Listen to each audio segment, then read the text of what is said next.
Whatever. have my appearance be, decent. Well, we know we have more than one audience. Okay, I know that I know specifically someone who is watching because I've offended her on Substack. She messaged you back? No. I don't think so. Let me see. She definitely just took it the wrong way and then just went hard in the paint. Well, yeah. No, I don't see anything. Dude, she reposted me and was like, if you what did she say? Yeah, no, it sounded nice and then it wasn't. Yeah, I was so confused because when I opened it up, I was like, what? She reposted me, but then she also said something about second and third generation Latin people not being taught Spanish. Yeah, I'll read it to you. She goes, did you know most second and third gen Latinos don't speak Spanish because sadly their parents do not feel empowered to teach their own kids an incredibly important piece of their heritage? If you don't find that terribly tragic, maybe you'll enjoy this article. Let me know. Yeah. And I didn't pick up on the sarcasm at first because I thought we were still chummy. So I was like, I thought she was sending that to me. I thought she sent me an article about the history of Latin culture or something. So I was like, oh, nice. So she wants to have a dialogue, but it was no, it was here's the truth. And if you're a fucking intolerant, unempathetic douchebag, then read this. It's funny because it's I didn't learn, my parents and my grandparents didn't teach me German. And if they did, you'd probably call me a Nazi. And I'm half Greek and I don't really give a fuck to talk about it. Yeah. I don't give a fuck to talk about it. And I like to think, but it doesn't mean I can't talk about it, right? But the Absolutely. Same goes for any heritage. If I meet somebody, this is fucking the whole thing that got us started on this. If I meet somebody from another place and they open with oh, by the way, I'm Puerto Rican and I want to tell you a bunch about Puerto Rico, I'm going to be like, no, that's not how you start this, right? I want to know what's your passion, and if you tell me your passion is Puerto Rico, your passion is Puerto Rico, I just don't want to be your friend. I don't find that interesting. I mean, maybe if you're a historian and you're really into history, history is my passion and I specialize in Puerto Rico, I might find time under certain circumstances to sit and be like, please, you obviously are a wealth of knowledge about Puerto Rico. Tell me about it.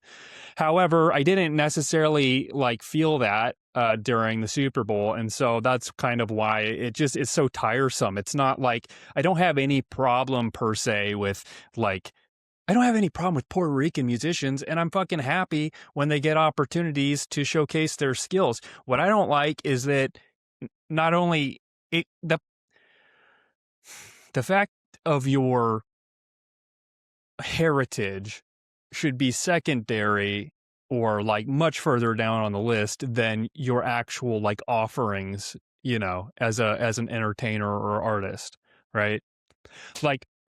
I saw to that me, falling. What was that? I don't know. It's something you had on your wall, I think. Oh shit! Yeah, it was my signed, autographed P.T. Anderson Magnolia thing. Which funny thing about that? Anyways, whatever. Pivot. Yeah, I'll stay on topic. This just really disrupted my my universe because I was coasting along pretty good. I knew that there was a slight bite to what I shared in my essay. I knew there was a little bit of a bite to it, but I didn't expect an explosive response. I didn't think it was that. I didn't think I came across as that bad or that heartless or it could be construed as being The problem is the people that, okay, like you said, enjoy Bad Bunny, pretty good artist, that's cool. Stop pretending like it wasn't designed to be political. They're just being no, it's just good music. And it's come on, this was released, not that long ago that he was going to do this. And then he decides he's going to speak in all Spanish or sing in all Spanish. And that's just, he does sing in all Spanish. He does sing in all Spanish in his songs. And that's great that he does that. And I think that's cool. And we should all be open to listening to that. But The thing with like everything being political, this was like the thesis of my essay, was the problem with everything being political is that there's expected outcomes from these things. And that's why I just like part of my frustration is just me throwing my hands up at like, damn it, does it have to be a fucking political thing again? Because I know that one of the expected outcomes by running Bad Bunny is that you're going to empower Latin people who are going to be like, what? Don't we get our chance to have the spotlight? Like, yeah, we got recognized for being awesome. Do you hate Latin people? Like, that's an expected outcome. And that's that whole like we're talking on this level, but there's fucking this is what's happening. And when I'm responding like I don't like it, I'm responding up here and you And want they me and to they're fucking talk down here. And but I'm they're like, ignoring the no. point up here, right? Yeah, they Yeah. either don't see it or they're willfully ignoring it. And it happens with like whenever identity is brought into something because identity is such a touchy topic. Whenever politics involves identity, it becomes touchy. I see your I friend has you see decided to. us. No, I agree, Yeah, and just ignoring the fact that it wasn't political is really just ignorant. It goes back to what you were saying last time about when we were talking about when a celebrity changes appearance, whether they get super big or super small. Like you're gonna say something, and if someone is going to sit there and be like, "Oh yeah, so she's 400 pounds, she's beautiful, she's the ideal woman," and you said, like, you had said essentially that I can't take any conversation with you seriously if you truly believe that. And it's the same idea with this. If you really don't believe that this was somewhat political, even, and you're like, no, it's just about good yeah. music, Stop then being I'm like, I'm offended done by having a it. conversation with you because you're just being willfully ignorant. Or they are genuinely like they're just the political hypnotism worked on them the way it was supposed to, basically. You know what I mean? Like Sure. they're taking offense because that was the whole fucking point. That's why that is why he towed the line and didn't like wear a dress or do anything too provocative. Because had he done those things, then the right would have more of a ground to stand on to be like upset about it. But he went right on that line of like what I didn't see anything, and then people are like yeah, but there was two dudes making out in the background. Didn't you see that? Or like there was little like things slipped in there where it was like just charged enough to piss people off, but also enough that you could plead ignorance. It's all a game, and it's like Right. designed to be offensive to some and empowering to others. And I don't want it. I just want to Also, see a musician. how did the NFL not learn from others' mistakes, like Budweiser, for instance? Like the pushback on that, and like that Budweiser should know better. Like when they hired Dylan Mulvaney to do their commercials, it's like you should know that your demographic is not people that align this way for the most part. Yeah, And so they take football, come calculated. on. Yeah, they take well, that's why I mentioned it to my mom, and I was like, I played the devil's advocate depending on who I'm talking to. If I'm talking to like a hyper conservative person, I might come out on a different side of the discussion just for the sake of like trying to see what I can get out of it. And so yeah, I did. I was a little bit like, well, like I played the devil's advocate a bit and say, it was good and all of this stuff about it, and try to see where see what she thought. And I, she said, "Well, that's that." I said, "I don't necessarily think Bad Bunny is what like the majority of the people who are watching the football game would want to see." And she's like, "Well, I mean, isn't it? Isn't that why they would do something like that? Wouldn't they like run it because they think it's going to have the best effect?" I don't know. I don't know if it's like it is disruptive. Um, Well, the but hey, reaction look, by the people in the stands was definitely not what they wanted. People sitting there like, okay, and then maybe a drunk person here or there like swaying their hips, and then you have literally people on their phone watching the Turning Point USA halftime show while at the Super Bowl. and then I'll just come out and say this that pisses me off about the response from this lady, and and to her directly, I will say, we could have conversations and we could discuss things. If you respect that I'm coming at this from an I am coming at this from an intellectual perspective. I'm not coming at this from like trying to hate anybody, or what really got me was she said a lack of empathy on my part. That really pissed me off, because I do care about Latin people, and the last thing I would want to do is make them feel like they're not a huge part of our cultural fabric, or that they're like less important than white people. That is absolutely not the case, and I feel like it goes without saying. And in fact, I'll say this: I think it's dumb when conservative people will skirt that, saying that, because they want to keep arguing. I think it's obvious. Like, Latin people are important. Everyone's equally important, okay? So can we just like, let's drop that shit, okay? Because I do want Latin people to have opportunities, and I want to see amazingly talented Latin people, but I want to see talented people from everywhere. I don't care right. where you're from, you know? But she just kind of Yeah. refused to see your point, because you even pushed back on the Turning Point USA stuff. It's like, this is dumb. Like, the whole point was, can we? Yeah, I don't want to watch Okay, Kid Rock this is another either. thing. Yeah, and the whole thing about the Super Bowl halftime performances is it's supposed to be somebody really iconic, and maybe even build and bring in some of that nostalgia of the shit you used to just love and listen to. Bad Bunny does not provide any nostalgia yet, unless you're And watching Happy Gilmore 3 in the future. Like, I don't. and he It was great in wasn't. Happy Gilmore. He was That amazing. He made me was like one of like the him. best characters. Yeah, He was the best part of yeah, that movie. yeah. So you're gonna come at me and just diminish all opinions I have because I did not care for and thought that the halftime show was offensive because it was overtly political, Right. not And because it's it was a still, and Latin person. they're still running. Well, obviously, you wrote your essay, but they're still running with it. I mean, as you saw, some of our former educators posting some really just stupid shit. Yeah, like I'm playing into it as well by posting what I posted. I'm letting it capture my attention and commenting on it like it's a big deal. I wish it wasn't a big deal. That's my point. Don't want this to be a big deal. I want other things to be a big deal. Latin culture is important, but it's as important as every other culture, which is to say, shouldn't be the fucking point when I'm sitting there to watch a football game.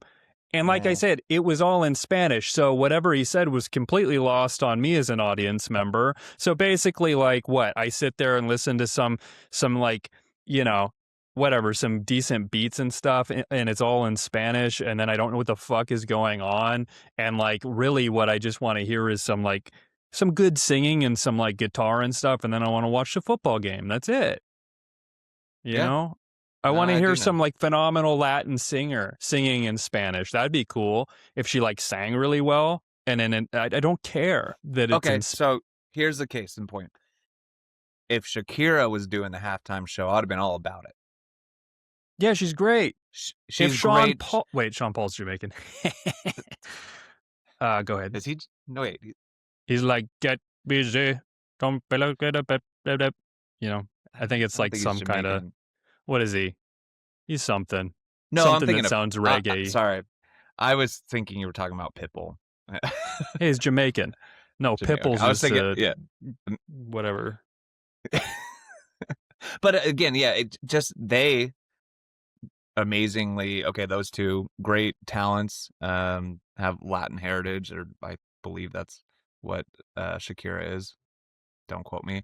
Regardless, not Yeah, completely she is. like She's a huge English speak. Okay, star there as well. amazing, Still. great music. It's entertaining. It's also, like I said, it provides that nostalgia of the like, oh man, I used to love watching Shakira's videos and listening to her. Like, I don't. Yeah. The point is, if you're gonna make a point and make it political, use somebody that everybody would enjoy. But you didn't. You you made it so You that made it exclusively for a Hispanic audience, and the rest of us were supposed to sit there and shut the fuck up and then right, say it was good when it was over. right. And unfortunately, I don't listen to what I'm told, especially when I can sense that that's what I am told I'm supposed to. And You even if never I did have. enjoy it, I'm not going to tell you I fucking enjoyed it because I know that's what I'm supposed to say. I know you 100%. want me to say it was a great halftime show. And if I don't, there's going to be hell to pay. So I am saying, fuck you. I didn't like it. Try me. You And know it what the best and part that's about it? pissing you off. So whatever. I don't care. Good. You What? shouldn't care. The Yeah, best I part do about care. it was when I am empathetic, and that's what strikes me as that's what pisses me off when someone says I'm not, because actually it does upset me when people are angry at me. I do respond to that because I'm not trying to fight. I'm just trying to express an opinion, and if you want to express one back that differs, express it in a way that's constructive, not like fucking shaming me. Like I I said, think that's you what did a my great high job. school teachers used to do. Yeah. Is like, I hey, if you don't stop, we're gonna humiliate and embarrass you until you feel like you can't say what you think anymore, and then I just shut the fuck down. I think your response was great, and I think anybody that wants to know exactly what you're talking about should jump over to our Substack and read Nick's essay about Bad Bunny and the halftime show, and then there's a couple of nice responses in there. Yeah, and my essay was reactionary because I just finished watching it, and I was like, "What does this mean?" But in a broader context, I'm like, I'm asking, where is the overlap between art and politics, and has it always been so strongly influenced by you know the invisible hands that are kind of like moving things around and positioning people, putting some people up at the forefront and pulling some people back. My example of saying like Toto or awesome musicians, they were all session musicians and they were so good that people couldn't help but notice how good they were musically, but they were never like the guys that were thrown in front of the spotlight because they didn't have the looks. They didn't have whatever was hot in the moment. Back in the day, I feel like just being handsome was enough for them to be like, yes, you're going in the spotlight. But as times have changed and we're all about cultural representation, now they're looking for you have to check specific boxes. It's like being a handsome white dude is not enough now. It's like, are you a handsome Asian dude or a handsome Latin dude? Like if you are those things, you're like more likely to get put in front of the camera. And I just think, why? Yeah. Well, that because DEI has forced that upon us. It's the Yeah, same way when you go to get a job or a job interview.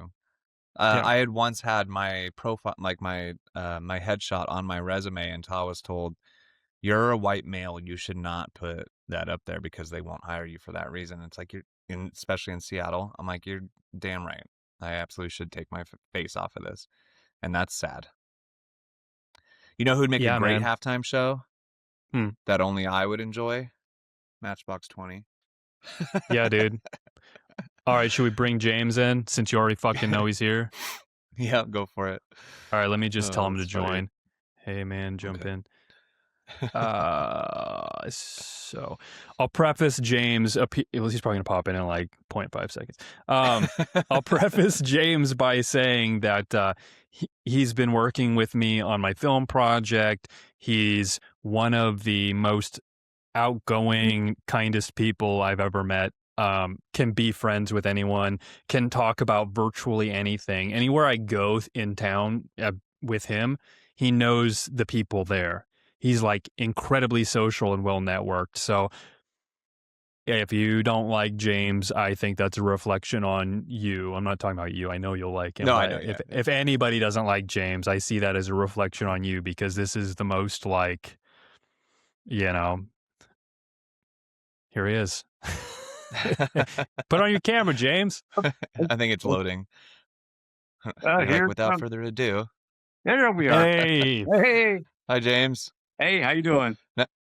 Good. Nice to meet you. Nick's told me a lot about you, and I know he really enjoys you as a person. Yep. Cool. And likewise. So you want to know Oh, what Nick we were talks just about me? Well, I told him about you prior to You don't talk about me otherwise? whatever. Yeah, most definitely.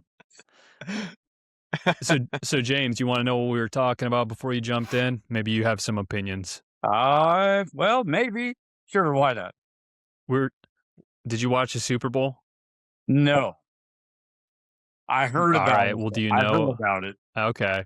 We're talking about Bad Bunny, and we were just discussing our opinions on Bad Bunny. So, you got anything to say? Well, I heard about it, really wasn't too complimentary, to be honest, and, it sort of surprised me, which really surprised me, because I had friends on both sides of the, proverbial political fence, right? And a lot of Uh, them didn't really like, they weren't impressed with him, I'll put it mildly, they really weren't impressed with him as much as they were expecting it to be, they expected it to be a lot more positive. Uh, hmm. so It well, felt I didn't political. watch it, so I Well, really to his point, he didn't watch it, and then the first thing he gets to hear about it is the politics part of it. And that's pretty much the whole point of almost your essay. It's like even people Yeah. that didn't watch it or even cared to listen to the halftime show, they're hearing it from both sides about the politics part of Right. it, I and feel that's like what ruins it. I feel like I mentioned the Super Bowl, and then he was like, I heard about it. And we all know he's referring to the fucking nuclear bomb that went off in the middle of the halftime show. And we're all supposed to pretend like it wasn't a nuclear bomb that went off, right? Or white people just are maybe not supposed to talk about it if it's not complimentary. Or if we do, we have to talk about it in a fucking dark alley where no one can hear us. And James, I know you're being pretty diplomatic here. yeah. You don't want to like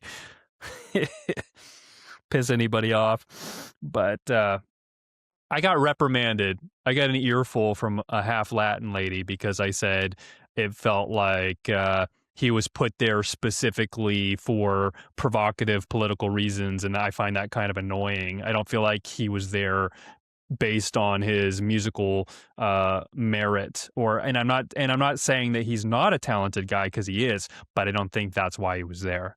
I don't think that's why he's receiving all of this attention. I think he's receiving attention because of all the ICE shit, and then he's kind of capitalizing on that, and then they're putting the camera on him more often, and I just think that's kind of obnoxious. Yeah, I agree. That's exactly what I heard as well. And like I said, what really surprised me, refreshingly surprised me, was the opinions from both sides of the fence of political agendas agreed with that. What you just said.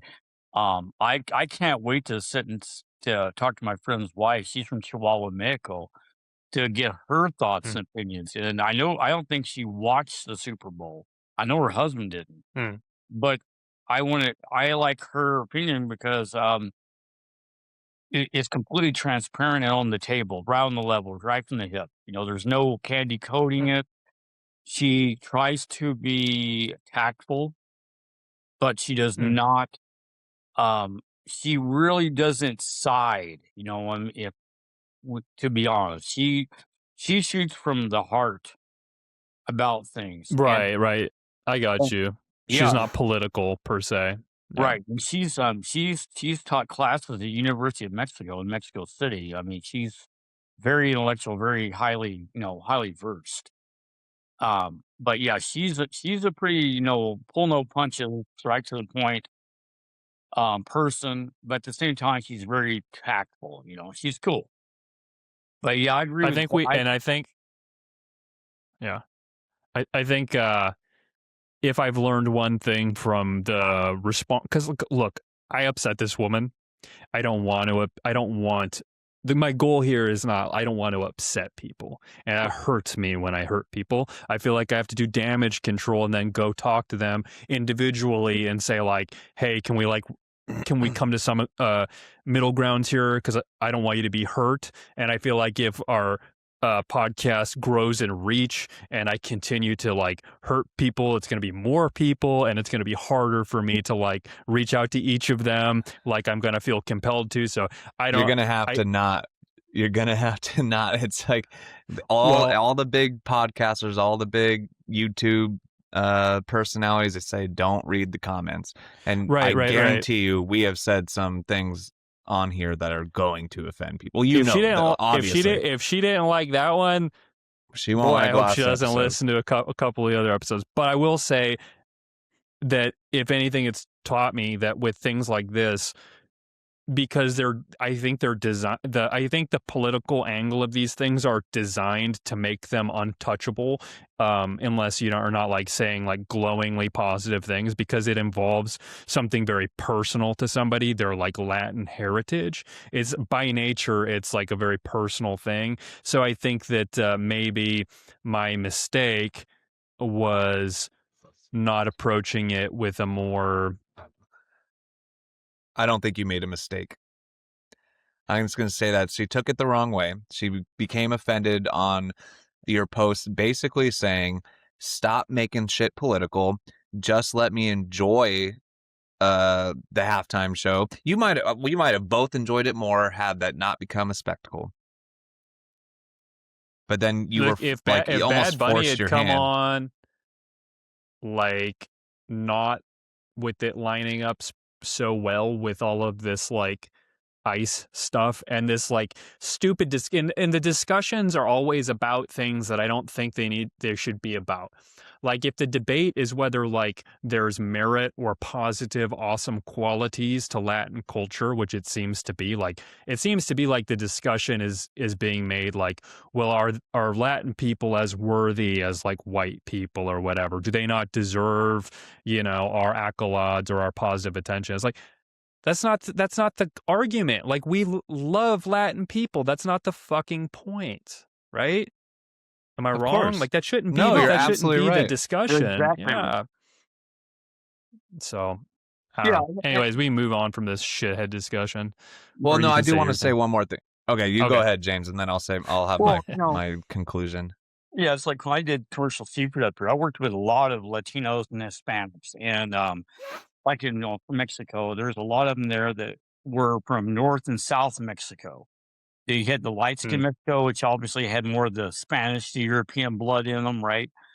And then you had the more southernmost, which had more of the indigenous people, and blood work in them. And they would fight between themselves.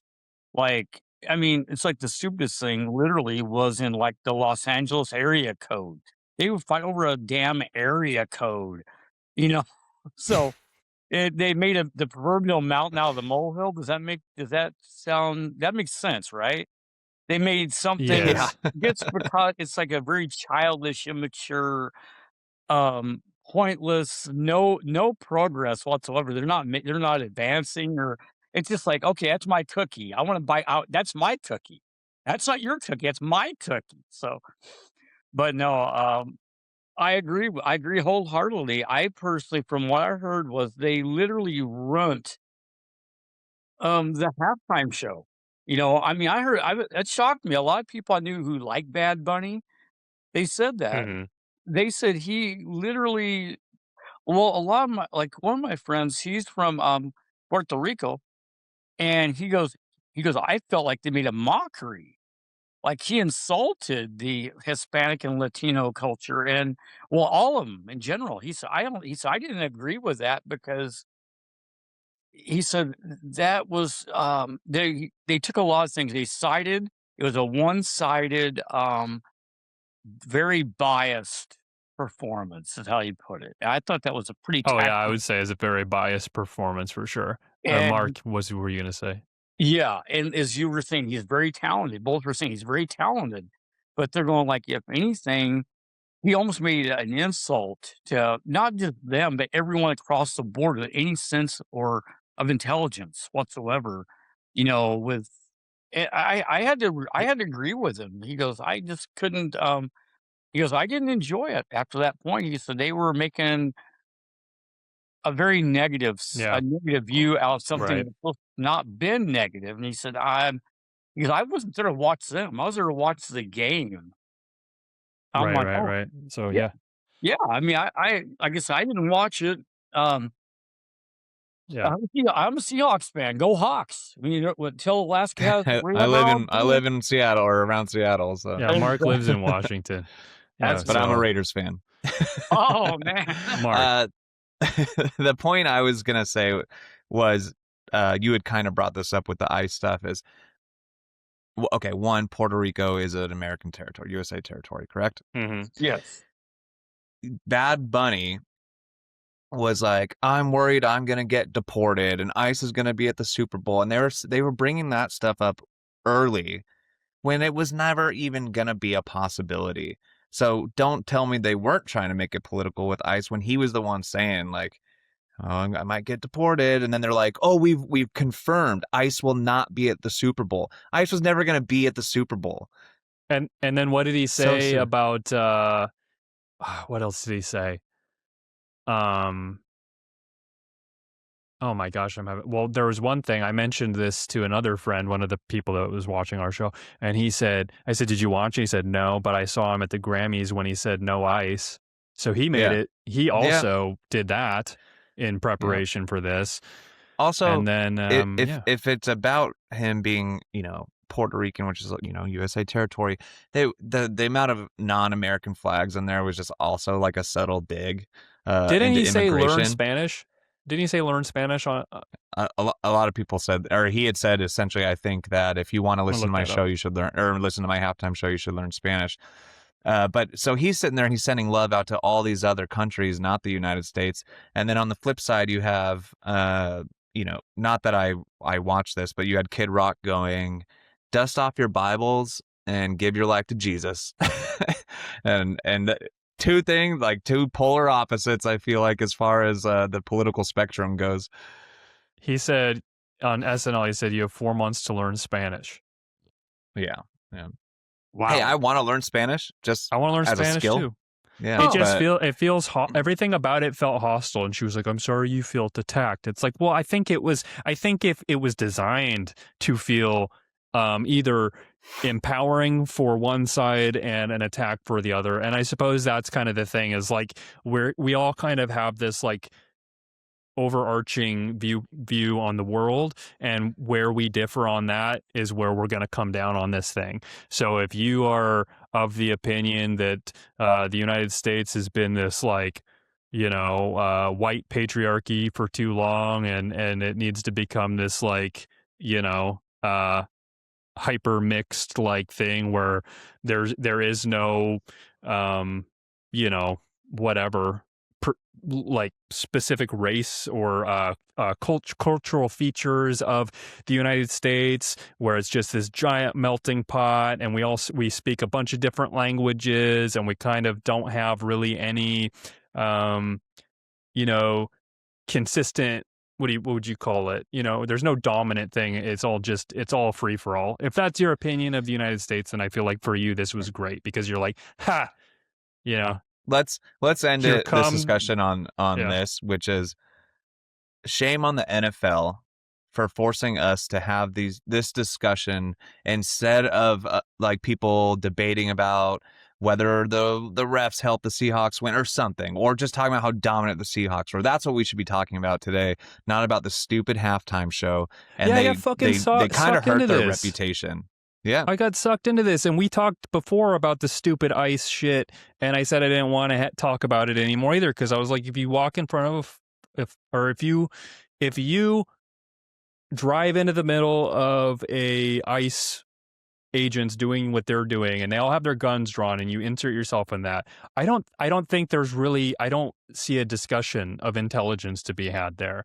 And then now I'm being inadvertently drawn back into the whole ICE shit through a different avenue, and all roads lead to this same stupid place. It seems like the ICE situation and issue, so to speak, has been it's a pre-calculated, pre-orchestrated form of entrapment where we cannot escape it, no matter how we go about it. There are so many on both sides that don't agree and agree at the same time, and then they start becoming, it's like a whirlpool. It's like a whirlpool. It just sucks you like into the void, like you're right. It's like a black hole. We can't escape it, because every time you turn on the news or something, there it is. regardless if you Right. agree or disagree. And if the ones who disagree with it don't agree with the ones who agree, then it's just like you're immediately a pawn on that chessboard, and it's a no-win scenario. And if you're stupid enough to get in the line of Exactly. fire, like you were saying, Nick, if you're that stupid to put yourself in the line of a projectile coming at you after it, that's on you.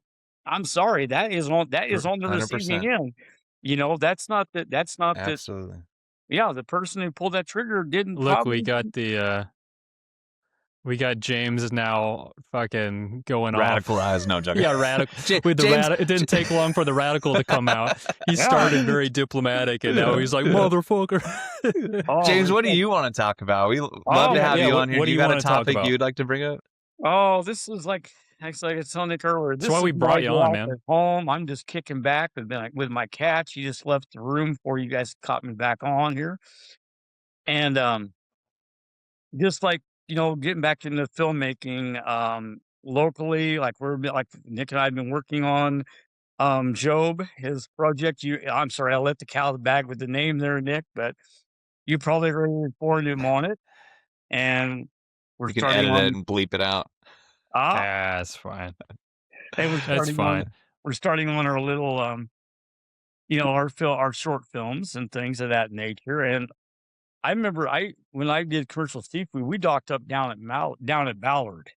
And I absolutely love the Ballard district of Seattle. I love that down there. It's just awesome. Like the Ballard. Ballard is nice.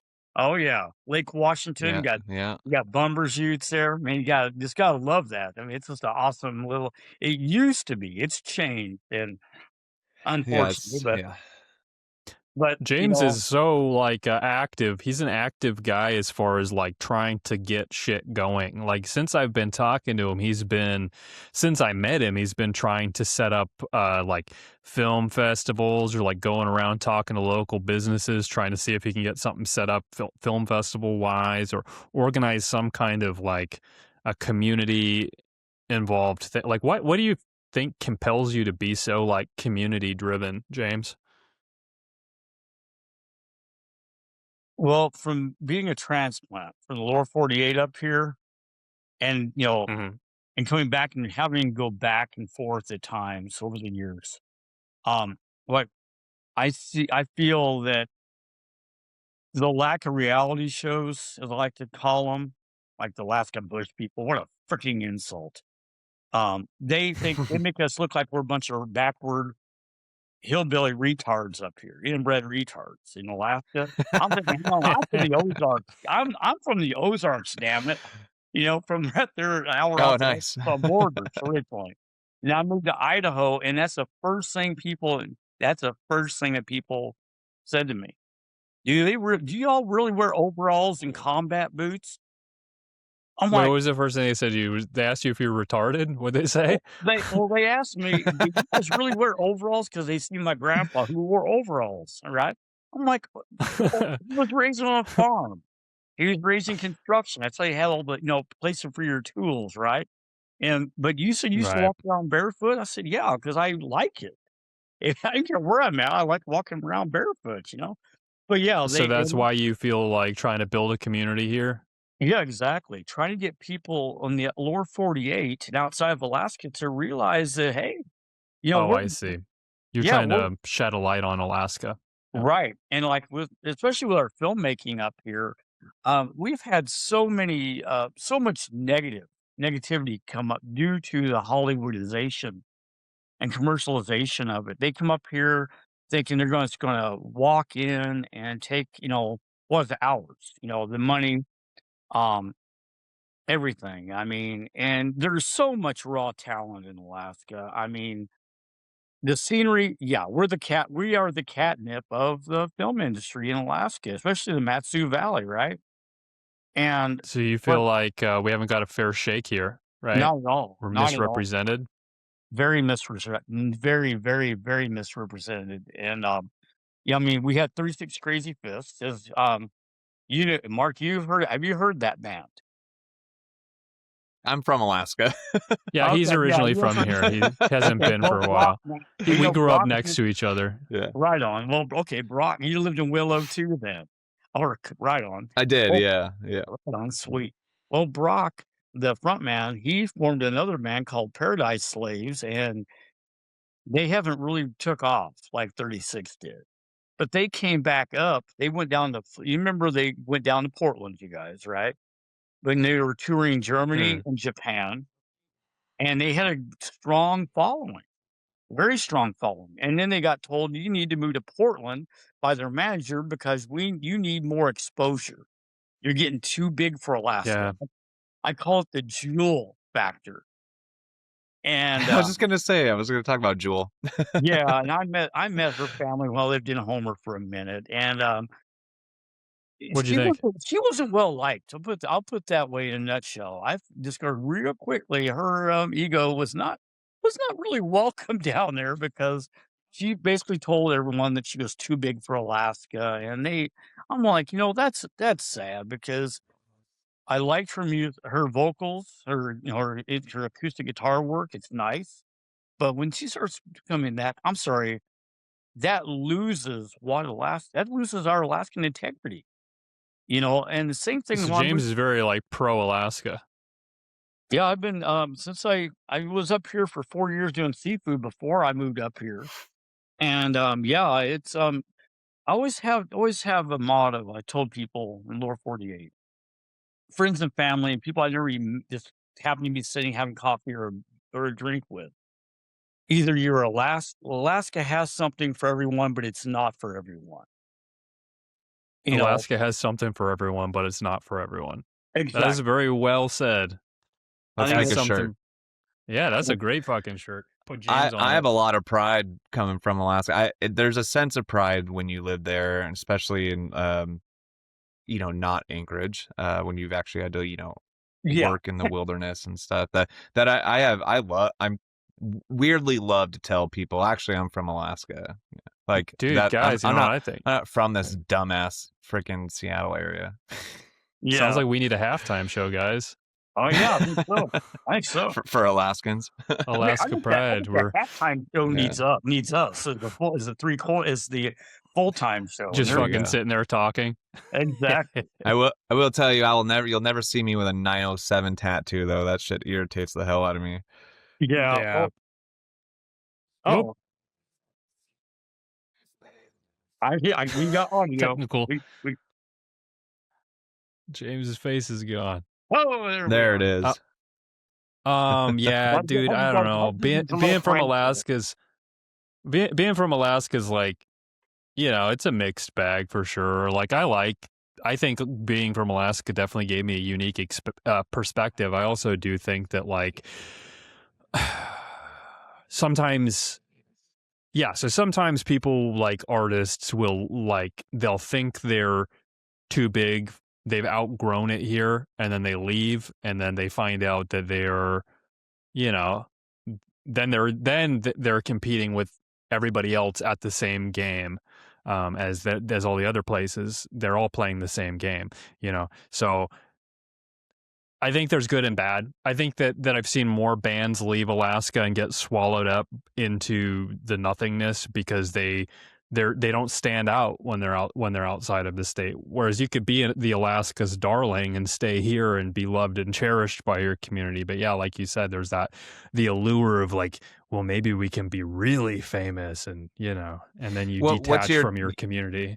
You spent a lot of time with Portugal the Man. What's their take? What do you feel like?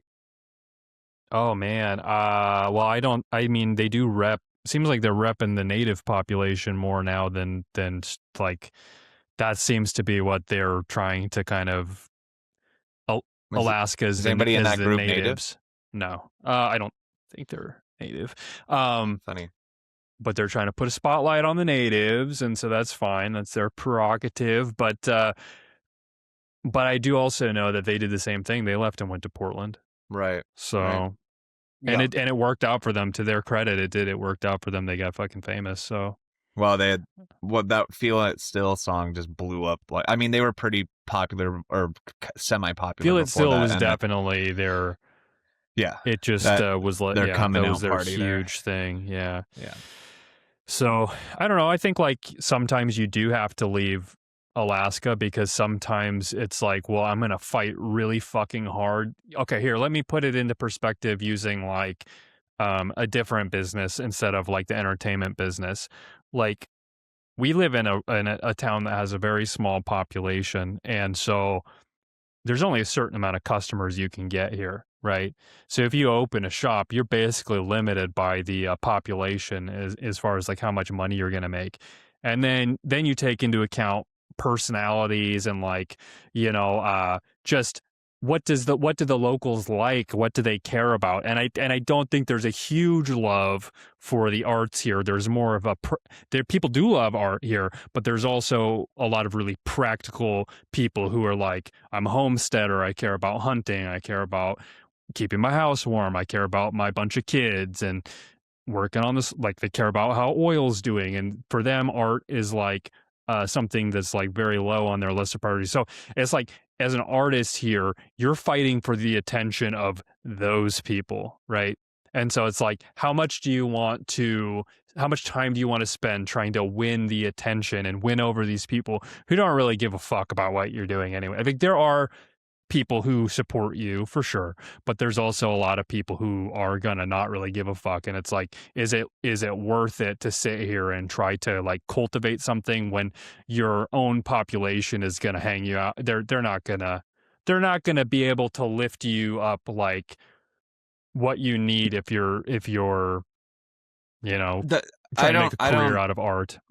I think it's different because when you're somebody like Portugal the Man or 36 Crazy Fists, in the world we live in today with all the Today technology is and be able to different. Yeah, spread today is different. your message, Yes, it's like agreed. as long Yeah. just still rep your state, but like just like you're not gonna okay, this is the only thing I could think off the top of my head. I know for the fact that the Cars are from Boston, right? It's not like they're just gonna stick in Massachusetts. They're obviously gonna go elsewhere to become big and show off their art and stuff, but that doesn't mean like you don't doesn't mean like Yeah. Jewel, for instance, you're like, oh, Alaska? No. No, but here's another thing with like film. So like there's like a set amount of people who possess the skills to do like film professionally, and then there's a bunch of other people like James who is like very eager to like learn all of the stuff about film, but you're not someone who's like worked on a ton of shit.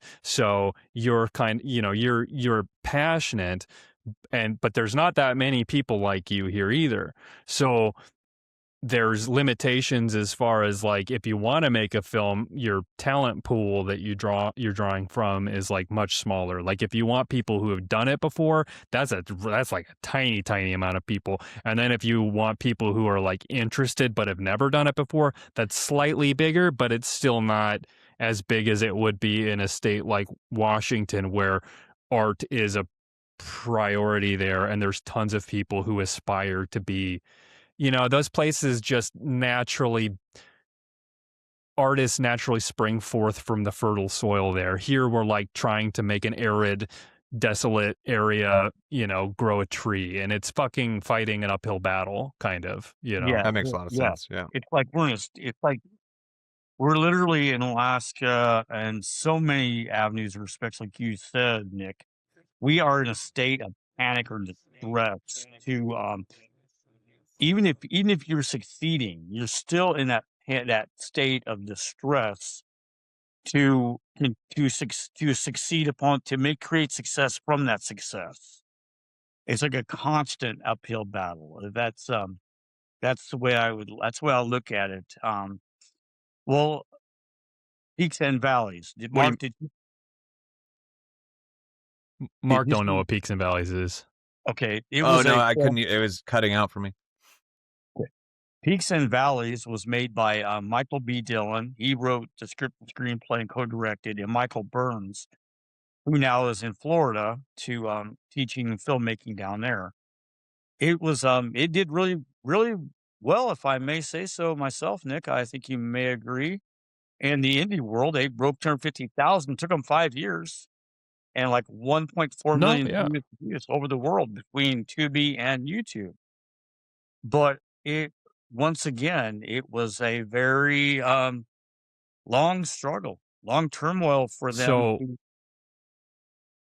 Mark, do you have anything to say? Because you just brought up a really good point. I want to throw something on that, but you go ahead, Mark, if you have something to say.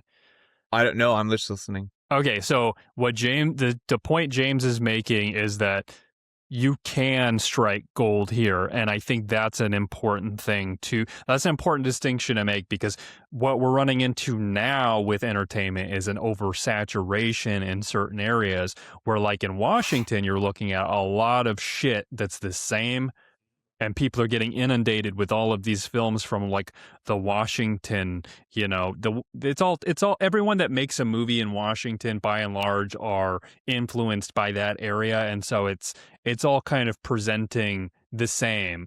But what James was pointing out earlier was that nobody's capitalized on authentic Alaska. So this may not be the best place to make all movies, but it's the best place to make a specific movie, and that movie could be really big because no one's made it yet. He's saying there's a movie in here somewhere that nobody's fucking made before, that Alaska is uniquely positioned to like do it. And I agree with that completely. That's a good point. Oh, we have the Butcher Baker. Hey, James knows about the Butcher Baker. He was in a fucking Butcher Baker. That's the first time I saw this dude. So he was in the first thing I saw this guy. He's embarrassed. I saw it on YouTube. It was a commercial it was a trailer for the movie, and James was the Butcher Baker, and he was flying the airplane with this chick, and they landed, and she got out, and then he got his gun out, and he said, "Run, bitch!" And I was like, "Oh my god, dude!" It was scary though. I'll give him props. It was scary. I want to see that.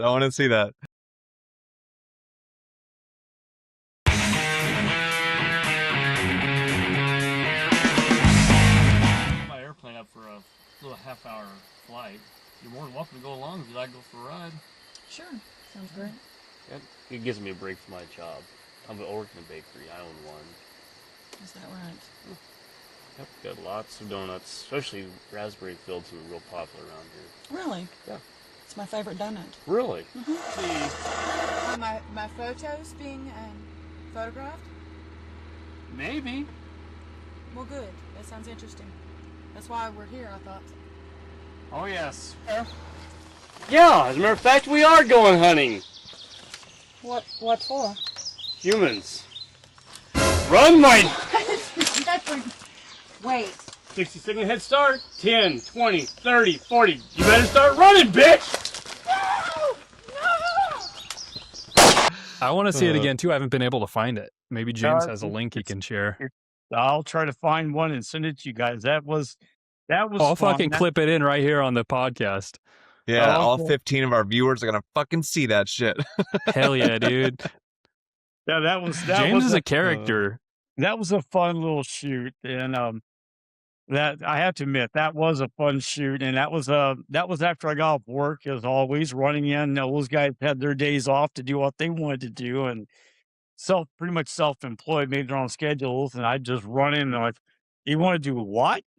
That was 100% improv, by the way, Nick, on that. And James is like, hell yeah, I'm down. Run, bitch. Yeah, I got to use my mini, and I was pretty happy. I mean, yeah, that was great. It was fun. Got to sit in a plane, got to go fly for a few hours after that, which I really absolutely loved. Well, are you actually a pilot? No, I fly with my friends. The pilot took him out. I'm going to be in my ground schooling started this year, and started getting my pilot's license, working on that as well. That's like among many little.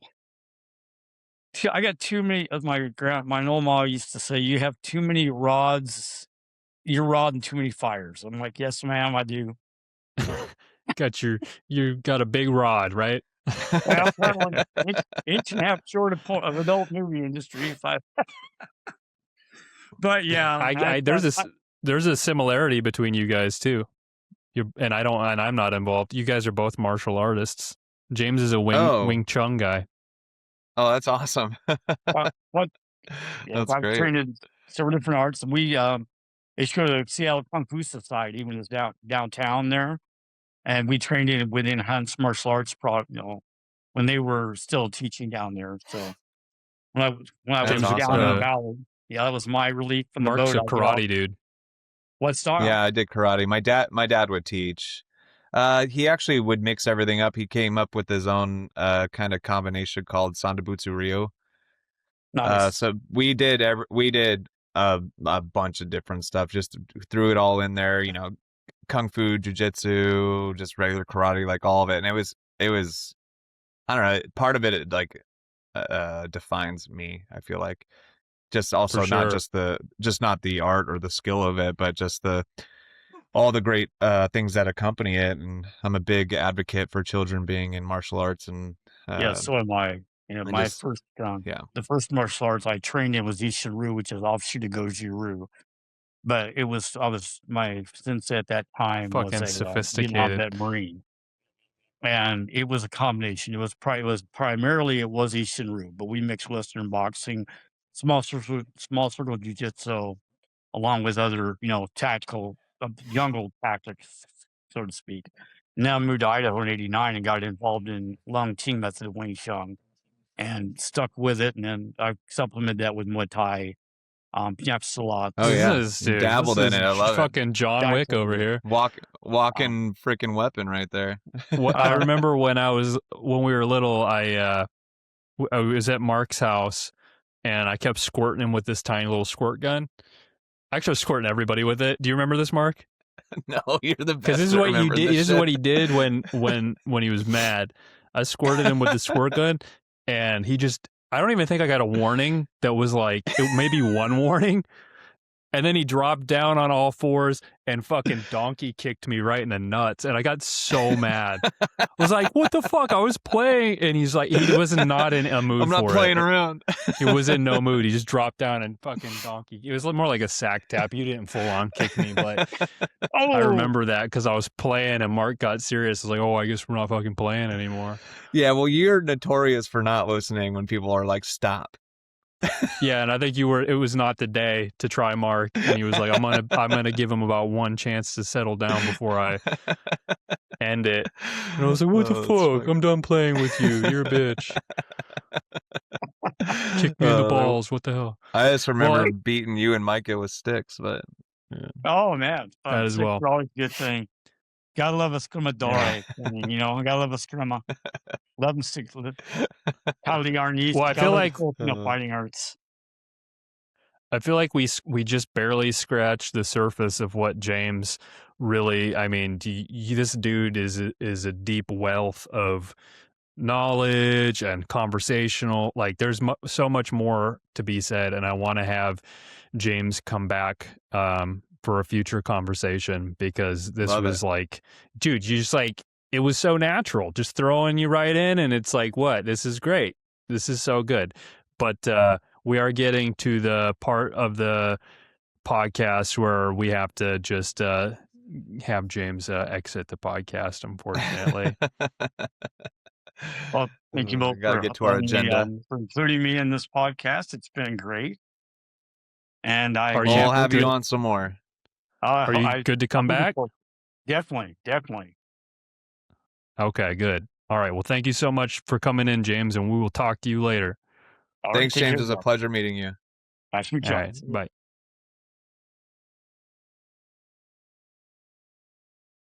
And James has to exit.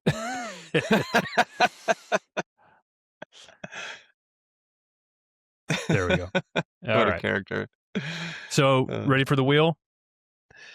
I am, but do you have a hard stop today? I have to leave in 30 minutes, thereabouts. Okay. Well, then so we can talk. We can talk for another 10 minutes and then go to the wheel. Oh, I don't know if this will last 10 minutes. I was gonna call you out. I see that. I was gonna call you out for shitting on dancing. Oh my gosh! I'm pissing everyone off these days. I told Jess. She goes, "Well, I don't know if I like him anymore." She was just joking. Well, okay. Let's just say to the lady, if she is still watching, that I am an equal opportunity offender. Okay. Oh yeah. And I also overstate my opinion. So if I say I don't like something, That may not even, that may just be me on that given day. I change my opinion like the You wind do. changes. Tomorrow I may you wake have no up and problem doing decide, it. yeah, Bad Bunny might be my favorite performance ever tomorrow. I know when Game of Thrones came out, I talked actually Lord of the Rings. When the Lord of the Rings came out, I talked so much shit about that series of movies. Like, this is so stupid. I don't know why people watch, because everyone loved it. And then after time went by, I watched it again with no pretenses, just me and the movie. And I was like, oh my God, this is like literally, this is the best. I now stand by that. That's like the best movie trilogy ever. Oh shit! I So should probably go and rewatch it. I'll do a complete 180 and like it's nothing. I don't care. So as far as dance goes, yes, I did say, I think my first thing I said about dance was that I thought it was fucking gay. And and then I thought about it. I was like, I don't know why I said that. I don't actually believe that. Dance Well, what isn't you gay. said is you don't believe it's an art form, and that Did I say I don't blows believe it? my I don't even mind. remember saying Yeah. that. Yeah. No, I did say I don't believe it's an art form. There's a slight miss. Hold on a second. I don't think I said it's not an art form. Dude, I'm pretty sure you said I know this is sacrilege in your world, but I don't like dance as an art form. Did I say interpretive dance? Or no, you did preface it later with you didn't like the spoken word thing, which is like my favorite. that's because the first thing you sent me of dance was like a fucking like spoken. Okay for me. That's like the height of like woo woo art, which is, I don't get it. Okay, I'll just say that. When I say I don't think it's art, I mean, for me, from one guy's opinion, I don't see the value. So wait, are you going back and saying it's not art? But I'll say this as well, and you can maybe educate me. To me, when people are interpretive dancing to spoken word stuff, it almost just looks like they're freewheeling, and it's just. Have you ever seen that? And so that's the kind of art I'm talking about, is when people are just moving their body to, and it's like, and it looks like nothing to me. It looks like movements of like, I'm going to do this, and I'm going to just do that. You can say that there are styles that you don't like, but this is your quote. Yes. I know this might be sacrilege in your house, but I'm not the biggest fan of dancing as an art. Haha. Okay, that's true. I'm not the biggest fan of dancing. But and even so good, do you and even recognize good dancing, it as an I'm not art the form? biggest. Yes, of course. Okay. And certain types of dances I recognize the skill involved like really well. And this is just from me as like as a layman watching it and not knowing how much work they put into it or what they've actually practiced or rehearsed beforehand. But like salsa or something like that, I look at that, I'm like, that's a fucking impressive dance, right? Uh-huh. There's certain dances like the Latin shit, and I'm like, okay, I like that. That's cool. There's like some serious moves and twirls, and like he's throwing her down and popping her leg up. Like, that's cool to me. It's like the same way I look at figure skating. Figure skating is great to me too. They could fall on their ass and break their ankles. I understand there's like a certain amount of like risk involved and stuff like that. It's not your it's a delicate thing. Form of art. As long as you recognize that it is a form of art, and it's actually quite sportish too. I mean, these kids are competing week to week to week. And what I was going to ask you, like, movies make you emotional, right? And you see movies as art, right? So, so my question was going to be like, what do you think is the difference between like a director and a choreographer? Like, they have this image in their head. Well, that's a really good point, because you bring that up, and that makes me think of in high school when they did the mock rock, and credit where credit is due. Your sister had the best mock rocks ever. She'll love to see that. No, dude, like I have no problem giving credit when I see something that's impressive. I don't care who it is, if it's somebody I don't like or whatever. I'm like, you're fucking good. And I liked Sarah. I'm not saying I didn't like Sarah, but the mock rocks that she did, I was like, whoa, like I couldn't do that. How did she do that? How did she think of those things? How did she get everyone moving in that same way and come up with those like ways of putting people together that just looked so good, and then also had a little story thread kind of going through it too, and it was exciting. So yeah, I loved those. Those were great, and I couldn't do it, and I wanted to do it. I loved it. Fun fact: Sarah had the same vocal coach as Jewel. Oh, interesting. Yeah. Okay. On that note, would you Nice. like to move on? Now that we agree Are we that art done? is a dance form. Oh, you just wanted me to bend the knee? I did, yeah. Okay. Well, knee bent.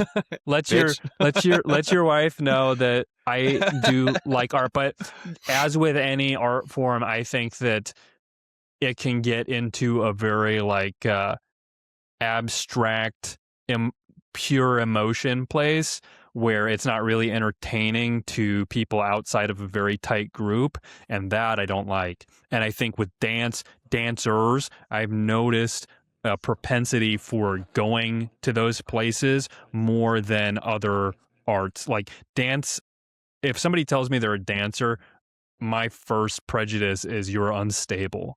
You're very Unstable?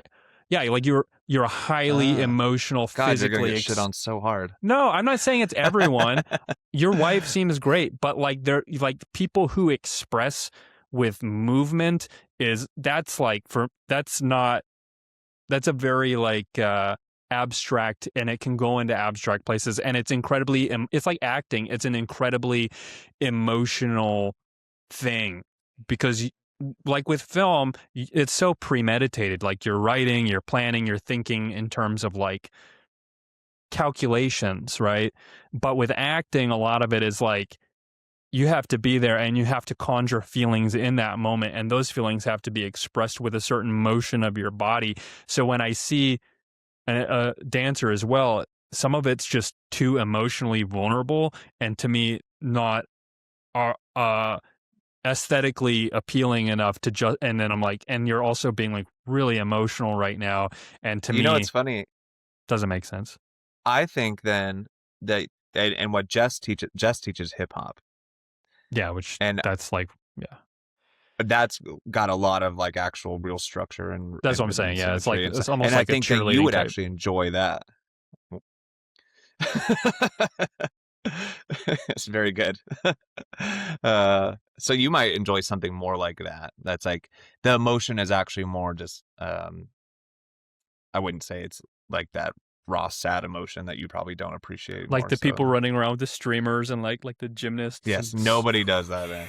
like that kind of stuff. I'm like, I don't get it. Or like, you know, if it's just free flow, free form, like I've had friends who have said who've like, after something serious happens in their life, they're like, I'm into self-expression physically now, because they have so much emotionally inside of them that's just like tying knots inside of them, that movement is like therapy. It's like dance therapy, and that movement is a release for them. It's a catharsis, but it's not for me. I'm like, I don't want to watch you do that. You know what I mean? Sure. It's like I if think someone sang me a you need song to that see they a lot were, more structured type things, and probably even more so you might like it if you enjoyed whatever song it was to as well. Enjoy yeah, and it if more. someone sang me a song that they were writing in that moment, and they were like just looking at pictures, and those pictures were giving them the motivations for like what notes they were going to sing next, and I had to sit and listen to them like be in touch with their feelings, I wouldn't dig that either. You know, it would just be like, I don't think you know. But yeah, it just goes to show you I don't know about dance that much. no, that's okay. Yeah. You were forgiven. So this should not be my point is that by showing you what I don't know, your wife should be like, oh, okay, well, he if he saw what I did, he would, you know. She's not like he she would was feel really it. mad at you. I was just teasing you. I know, but I don't. Just like with the Bad You Bunny offended her, shit, and I need you to apologize. just like with that, I speak off the cuff and I say what I'm thinking, and then I and then I go in reverse and I work out I speak, and then I go in reverse and I work out what I was thinking and where that came from, and then sometimes that changes my opinion, you know. So yeah, it's good. Flip flopper. no, it's not good. It's not good to open your mouth until you know what your well, no, point what's is. good is your ability to not sit there and be like, I'm absolutely right and you're definitely wrong. Yeah, and if I thought I was 100% right, I would stand there and be like lock in on that. Yeah. But You're I know not- there's yeah. I know there's dances that are, dude. I've watched America's Got Talent and all that stuff with the dancing and people who do that really cool dance stuff that they, you know, I like that's cool. You That's didn't really enjoy cool. my dances? Yeah, I enjoyed your dances, but I don't. But the spoken word thing is what put me off Sure. because that's that's fair. you're plugging into that really like raw emotion shit, and that just repels me. You know? Yeah, that's not your No, it's vibe. I too got you. emotional. I don't Yeah, like it. yeah. It's too I love it. emotion. You like that? Well, you're I into love it. poetry too. Yeah, I love when something makes me emotional that wasn't like. But that doesn't make me emotional. To watch people be like No, emotional doesn't make me emotional. right. It You're might be a good for psychopath. them. No, it's not. How's that psychopath? You To have no watch empathy, someone- Nick. No, I'm just joking. Oh, bullshit. Fuck you. Yeah. Oh, I'm If just someone's teasing you. crying to me and telling me a sad thing happened to them, I will care about that. If someone's fucking like, let me dance my feelings out for you, I'm gonna be like, this is fucking That's weird. not what I why do sent I you, want to though. see It's not that? kids Just dancing watch their me do a feelings out. pirouette. They're And I'm gonna- performing art. It's okay. So this is another great point: is that when you are dancing, you need to be an actor. You do have to act the part. So there are times when you'll have. I'm gonna shout out my buddy Parker, who amazing dancer, does it as a profession. He's gay, and he'll dance as a freaking boisterous man if he has to, because that's the part. He doesn't care. Like, it's still acting and it's an art. Well, you just kind of summed it all up right there. It's a gay man's art. You're such a dick. No, dude, a lot of the best art is gay people. They're great artists. That's probably true. Yeah. No, it is. Like all of the movies and shit that you watch where you're like, oh my gosh, look at that guy. He's going for it. It's like, it's fucking a bunch of gay dudes. It's a bunch of gay dudes who are like cool putting on a bunch of clothes and make believe in and having fun. And this is what you want to see. You want to watch some guy like me who's like, gonna fucking put this shit on and pretend to be something? What the fuck is this? I want to do that shit. I did That's dress and embarrassing. drag 2 years ago. Yeah, you got turned out. No big deal. I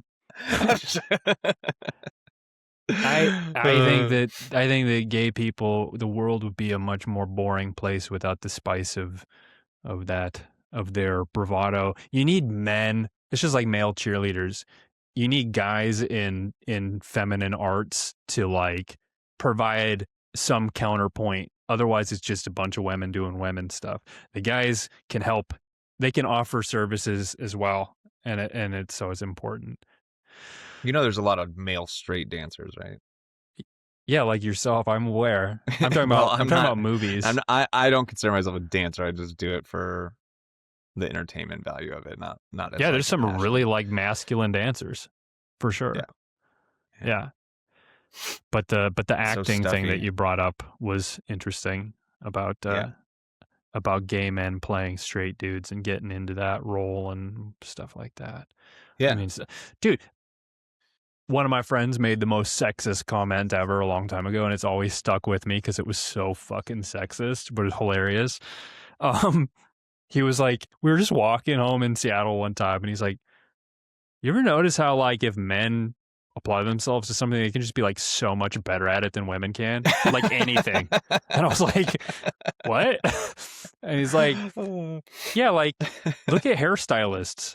Like, the fucking best hairstylists are dudes. Like, when a dude puts himself in, like, to anything, he's just gonna blow a woman out of the water. I was like, I had to think about it. Well, the funny thing about that is that a lot of women advocate that as far as men and women's sports.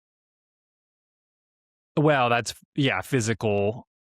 Yeah, physical differences is what for sure. You're right. Men That's a good point. outcompete physically, but I think that what my friend was trying to express was that a lot of men have this like it's a masculine thing where I think there's ego wrapped up in it as well, where it's like you give me a project and I'm going to fucking focus everything I have. I'm going to miss meals. I'm going to like ignore my family and I'm going to ruin and sabotage my whole life to become so fucking good at this thing.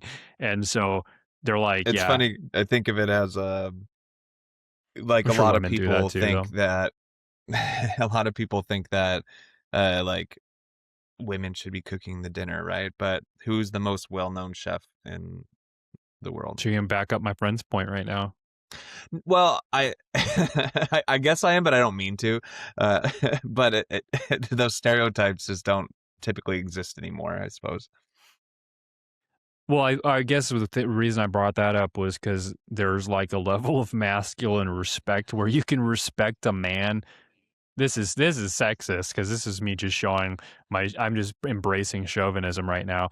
But a straight man who would typically be like, say, repelled by ballet, let's say, like a man who'd be like, I'm not watching that fucking shit. If you told me there was some dude, straight dude, that like just fucking crushed ballet, right? Like he sweat and killed and kicked his own ass to become like, and he just went out there and just fucking rocked it, I'd be interested to watch. Let me see what this guy's got. You know I mean, what I I mean? guarantee there are them out there. Yeah, for sure. Yeah.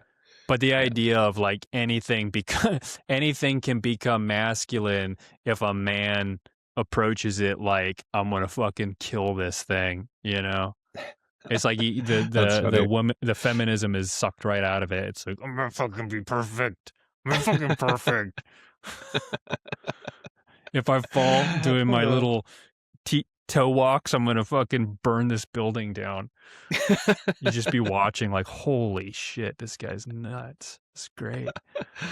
Oh, that's funny. It's like why you like Kobe. It's the same thing. Reason why you like Kobe. It's that drive, you know? Mama mentality. That's what they call it. Yeah, and it's like whatever you do, apply yourself in that fashion and you will get the respect of like other people who apply themselves, I guess. Other people who Yeah. understand. You know, Kobe's a great point to make your point, is that people talk about how he wasn't given like the God-given body for basketball. So what he did was refined his skills better than anybody else. I don't remember the analogy. I think it was like a Gilbert Arenas said something about like he was comparing it to cars. It's like he has the body of a Honda Civic and he made it run like a Lamborghini, sort of thing. Optimized it. Yeah. And people understand that on a like deep level. And that's what's so silly about everything is we don't necessarily need to like outwardly express it in those terms, like this is what you're responding to. But when someone sees someone persevere at that high level of achievement where you know they've just fucking kicked their own ass to do it, people respect and admire that, and it's like a truth. It's like a universal, and if you don't like it, it's because there's something, you're like a hater, right? Right. But like Oh for yeah, example, you're totally a hater, yeah. yeah, my wife went to shop at H&M and there's this dude there that's got some kind of works there that's got some kind of like palsy or something, and he can't really like move his hands. Like he has low motor function skills, and he's like walking and he's picking shit up like this and trying to put it on the shelves. And can I help you with something? Do you need help? Do you need a dressing room? Like he's very like attentive, and you're like, wow, he's like doesn't give a fuck that he's fucked up. He's doing his job. And we went to the front, he checked us out, and it took a long time because he's got a badge with this thing and he's got to take it down and try to scan it and get your shit. But you're impressed and you're like, I don't give a fuck how long this takes. Yeah. You know what I mean? Doesn't let it hold him back. Like I'm not going to say nothing to you because you're impressive. And I'll present that example as a counterpoint to Bad Bunny. Right? Because if you got there on fucking merit and high levels of achievement or whatever, then you're the fucking spokesperson for your cause, right? Then you're the guy that gets the opportunity to tell people about Latin culture and stuff because you earned it, and we're all ears now and we'll gladly listen. Just like with this guy, I would have sat there and I would have waited an hour for him, probably not actually an hour, but like, dude, what the fuck is, like, can you get something else? But like, but he earned a lot of grace because it was about pushing himself, right?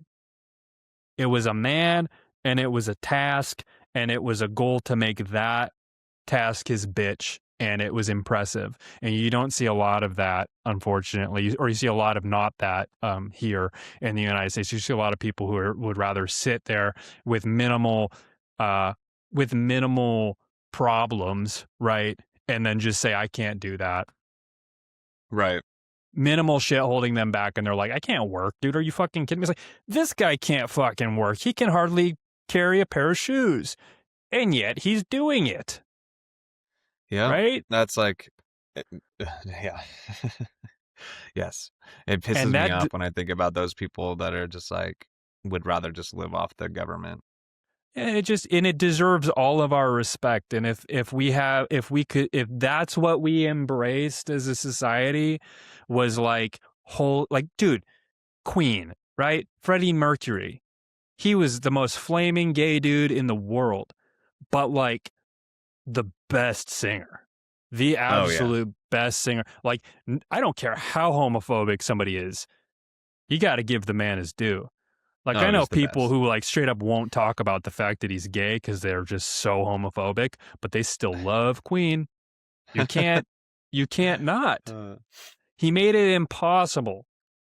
And because of that level of talent, he brought homosexuality to the dinner table in a way. He made it a conversation that could be opened up, with tact, and it wasn't the point. The kind point of, though, was he also music. tried to hide it for a while. But that's my point, is he wasn't doing it that way, but it made it something that didn't feel like it was forced upon us. Sure. Yeah. You know what I mean? Yes. And yeah, so absolutely. the conversation was had with regards to Freddie Mercury, and we all learned about that stuff, but really it was the music ultimately that, like, he didn't come to the fucking Super Bowl and then be like, I'm gay, I'm gay, I'm gay, I'm gay. What's up? I'm gay, I'm gay. And you'd be like, dude, what the fuck am I watching right now? Like, great, you're gay. Did you do anything else? Okay, anyways, you want to do the wheel for like 10 minutes? Yeah. Give me one second and grab some decongestant as well. I'm struggling. All right, folks, let's spin the wheel of whatever. Spin the free wheel. Let's put our small talk skill to the test. It's the whatever wheel. Whatever we'll talk about next.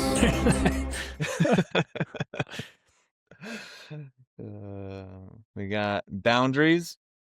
Okay. And then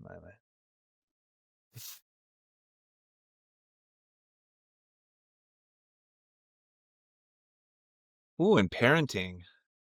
Okay, well, I'm not an expert on this topic, so but it's gonna be on you. I think you have things to offer when you talk about how you were an only child. The first thing I think about when you come to parenting and boundaries is like, don't be you can be friendly with your kids, but don't be their friend. Like, you have to be able to set those sort of boundaries and be the adult in the relationship and not just the friend to cater to them. And I see this really, really common in split households. I'm not specifically talking about mine because I don't know how my ex necessarily treats the kids. I know she probably treats them nicely, but I don't know if she's trying to be their best friend. But that is probably the most important parenting tip there should be, which is like, don't be their friend, be their parent. To an extent, right? Because once they become an adult, I feel like that's your opportunity to become their friend. Like, my dad's one of my best friends. I still come to him for parenting reasons, advice and stuff. But now as an adult, I could be his friend. You're looking for the guy who's gonna give it to you straight and tell you you're wrong if you're wrong. Right. I mean, that's probably a key to like some of, I think I was telling you the other day, and I see it a lot with our employees as well. Moms do this more than dads. That's why when you say split parents, you're talking about moms more than dads. Moms have a tendency to protect their kids and to want to be and to get their value in that parental relationship from nurturing And so if the kid is sad or wounded by something, mom is the one who comes to the defense regardless of whether the kid was right or wrong. And then Right. mom gets her personal sense of like, fulfillment Satisfaction. from seeing you eased in your ailment. So if you're crying, she wants you to put the smile back on your face, and she'll do what she needs to do that. And that makes her feel great. Dads, on the other hand, I think are a little bit more like, I want you to learn the best lesson regardless of whether it hurts It's you. more structured. It's a more structured parenting style, being a dad. Yeah.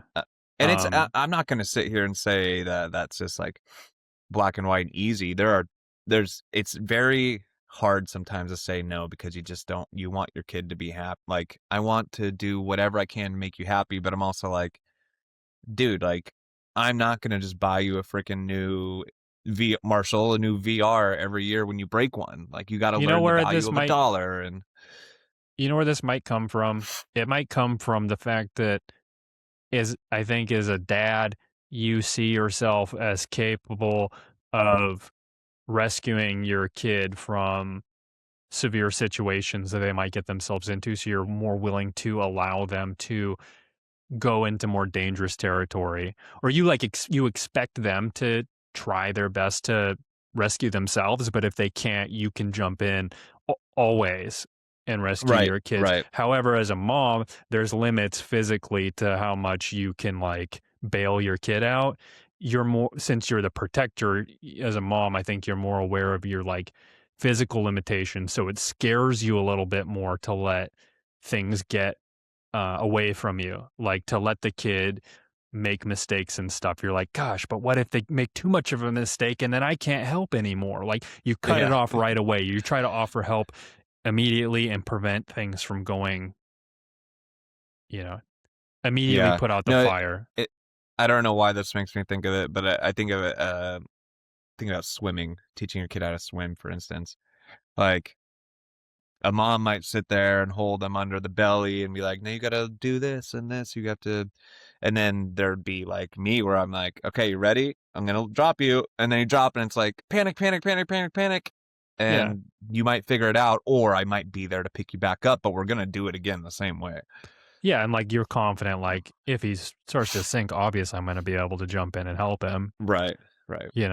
And that's more of an analogy, I think, for what we're talking about than a specific. I get what you're saying. Yeah, like I think too, like I'm saying like so many fucking times. A dad stuffy today. A dad has been hurt physically a lot. Our role with our wives as well is like protect them from physical pain, but your role as a man is to like see how much pain you can like tolerate, like to learn how much you can withstand and tolerate. So like if you have a young man child, you're like, okay, I know what I need to prepare you for, right? Like I want you to have a fun childhood, but I also want to prepare you for the never ending fucking flow of just diarrhea that life's going to cast on top of your head, and you're going to have to smile and fight through it, and you're not going to be able to like be a crybaby bitch, or you're not going or no one's going to want to be around you. Right? But, like you're but I think now, maybe we've been talking about this the whole time, but I think we're talking about raising boys, to where I don't have a girl, and I think my parenting style would be way different for her than it would be my boys. Yeah, but also you're going to want her to be resilient too. Yeah. You're going to protect her, but you're also going to be like, I want my daughter to I want her to be able to select a good husband. Like that's first and foremost, I think, is like, I want you to know what a guy is supposed to bring to the table. And I want my kids to do that. My boys to do that too. Like, this is how you treat a woman. Role model. This is how you raise a family. Yeah. You're going to be up their ass if they don't do what they're supposed to do. That's right. Yeah. Yeah. So just that kind of thing. But a mom, I think, is a protector in the most purest sense. She is like a protector. And I think with a dad and a mom, dad can help mom to see her knee-jerk response to jump in and save is maybe like, hey, like you understand, like they need to learn this, and so mom can hold back. But without dad, sometimes it's hard for mom to like even see that she's doing that, like going too far. Like I've had Yeah. to tell my own mother, like if I tell her something right away, she goes, oh, fuck that other person, like right away. She's You know what got I your mean? back. Right away. Uh, And most people I know know. do, but it's like, I understand like you're defending me and I appreciate that, but like I need to like come to the truth on this. I can't just automatically be like, yes, I'm right and they're wrong. 'Cause that's going to hurt me if I just Yeah, approach everything like exactly. that. And The funny that's what thing our is you're employees do just too. we've talked Hmm? about this throughout the podcast today, is you're not like that. You are very good at changing your mind and being the empathetic person that person did not call you. Or, Yeah, well, I don't like to go to bed and think, oh man, did I just like spend I the really whole day don't defending either. myself when I was wrong and being Yeah, like, and not being willing to face the truth, like yeah. I'm guarding myself in some way from learning something. I don't want to do that. That's something people need to learn, is you're going to be more respected when you admit when you're wrong than being Yeah. chastised for being wrong. So if you admit it, it's like, and then what's actually even better than that is when you say you are wrong and this person's just shitting on you like crazy, and then you're like, no, I know, I think you're right, I think I'm wrong, and they're like, oh no, I feel bad because you admitted how you were wrong. I want people in general to see when you immediately condemn an individual because you disagree with what they've said, or when you get so fucking upset about what somebody says that you then are acting like retaliatory and things like that. You might be right, okay? You might be right, and the person that you're arguing with might be totally wrong, but you're missing an opportunity to calm yourself down and learn something about yourself, right? Because half the time when I catch people freaking out online or whatever about something, it's like, okay, you're right, but the way you're responding is wrong, okay? And if you go Yeah. through life responding this way to everything, it's going to be fucking hard for you, okay? So you got to just bring it down and you got to go, why did that upset me so much? Why did I get so mad that I needed to like berate and like fight with people and stuff like that? Like, what am I not facing about myself?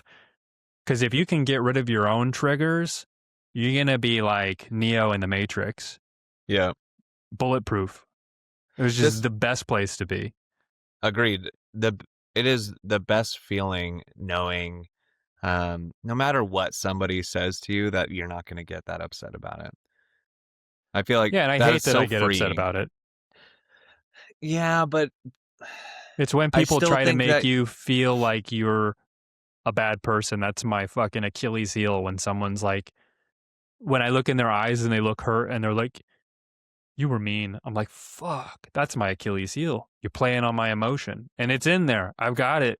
But yeah, but if you can be the person that doesn't let stuff upset you, then you're not going to be put in that position to where you were actually mean to somebody. Yeah, but if you harden yourself too much, then I didn't say you're not. harden. No, That's not- that's what I do is harden Oh, myself okay. because when you say something that someone has a response to, a lot of times it's an emotional response, and a lot of times they're coming at you and they're hurt and they're responding in a way that's hurt, and then you're like, it's hard to be like, I'm going to approach this principled and not get down on my emotions because, 9 times out of 10 they're just being upset because they want to shut you down. It's a tantrum and they want you to stop what you're doing. But there might Like a be one child. time when they're upset and hurt and is for a valid reason. And I don't want to program myself to always just be like, nah, nope. You know what I mean? No, I definitely I know what you're saying, and I don't think I'm arguing against you. I think it's just more so maybe because of the things we might say on here, the things we might write, could put ourselves in those positions to cause those emotional responses. But if you're just go about your life as like anything you say really isn't going to bother me, Like if you're trying to bother me, if you're trying to poke me, Oh yeah. like if I can just get to a point where I'm like, I don't really care what you say about me. Like you're just gonna live such a much happier life. Yeah, if you know what's motivating you and you're like, But I do get what you're saying because we obviously say things that can spark emotional triggers. and be taken the wrong way. Yeah. Yeah, and I think that's important too because when people are having the tantrums and throwing the fits, and being emotional about something you said, especially when you believe that they did not get the point, that's also easy. I mean, it's nice to try and elaborate, but I really don't care anymore if once I elaborate and you still go on being a bitch. I'm like, okay, whatever, I don't care. I'm not going to change your mind. This is a waste of time. And that's, I think, my biggest thing now when it comes to having political discussions is, oh, we're not willing to actually settle somewhere. This is a waste of time. And I don't like Yeah. wasting my time. Well, you've had someone do that to you recently too, someone really close to you. And it's when someone says, so because we have a difference of opinion, I'm going to weaponize our relationship, right? Or friendship. I'm going to use that as leverage to either convince you to stop what you're doing, or I'm just going to like stop talking to you. And so Yeah. the And I'm not going to sit relationship, here and beg for you to talk to me again. Like, yeah, you are the now wasting my relationship, time. Yeah. yeah, the relationship becomes their leverage, and they're like, well, fucking yeah, they're like, you're dead to me, and that's terrible. And I see people on the left do that all the time, and I see people on the right rush in and try to do damage control. But like, look, like I still love you as a like, because people on the right have thought you're a fucking moron for longer than you even realize. Before you Right. knew they were on the right, they've been listening to you say stupid shit and just been like, I still love you. That's wrong, but I still love you. And then the moment you find out that they're on the right, or that they're MAGA or Opposing, whatever, yeah. and then you're like, you go, oh shit, I didn't know that. And then it's like, well, you're fucking dead to me now. And it's like, really? I've been like tolerating all of your shit for like ever. And I didn't say anything. And then it takes one thing from me and we're done. Like, fuck you. It's really So, pathetic. It's so pathetic, and the relation. I'm gonna even go down this a little bit further because at this point, I don't know if it'll ever be reconciled. But when you constantly revolve your life around political posts, and when people start disagreeing with you, and you're just cutting them off. So this specific scenario, I didn't even know I was in a fight I didn't know I was in this fight. And then all of a sudden I'm being blown up as like alt-right, even though I had never said anything about it. And then I got cut out of my brother's whatever. life. Yeah. I don't care. I got cut out of my brother's life for his mental health, is what he says. And then he goes on and just continues to post the most radical leftist bullshit. And that's that you're worried about my response for your mental health as you literally revolve your life around your political views, Yeah, and you post you're this doing stuff, and as yourself soon no as somebody favors. disagrees, it's the most childish thing I've ever seen. And I hate to see a 30-year-old man do that. 31 And this year. I am going to be late, but I had one more thing I wanted to add to that. When you do stuff like that, if the person had any doubts about their opinion, like let's go back to this Bad Bunny thing. If I had any doubts about my opinion, and I'm okay, so I'm well calibrated enough to not do this, but this happens all the time. People express an opinion, well informed or not, that's offensive because it leans conservative, right? The response that they receive from expressing this opinion in earnest, right? They're like, well, this is what I noticed and it seems kind of funny. This makes sense to me. I'm just going to say it. The response they get back is a tidal wave of hate and personally hostile responses. What do you think that person's going to do? I would say they're either going to shut down, or they're going to say what I just said, which is like, hey, fuck you. You're not going to tell me. And it didn't matter if I was right or wrong, but on principle, I'm not going to let you tell me what I can and can't say. So for the sake of argument, right? So for the sake of just principles, I'm doubling down. I fucking hate that. And I'm going to say that even if I don't believe it. And that's how we get to where we are. People say shit they don't even believe because you've pissed them off to the point where they're like, I'm not going to let you push me. You've pushed me and told me I'm a piece of shit for so long that, yeah, I am whatever you think I am. And I will adopt these, at least verbally, I'll say these things because you're not going to stop me. And every time you try to stop me, I'm going to say more shit and it's going to get worse and worse and worse. It's actually a more effective way to end a conversation, which is might mentally be our idea anyway. It's like, no, instead of defending yourself, being like, wait, no, just listen. I'm trying to say this. Instead, it's like, I'm fucking done with this. You're an idiot and you're wasting my time. Bye. Yep. And on that note, I gotta go. Bye. Bye. Good chat. Holy shit. All right. Bye. Till next time. Start running, bitch!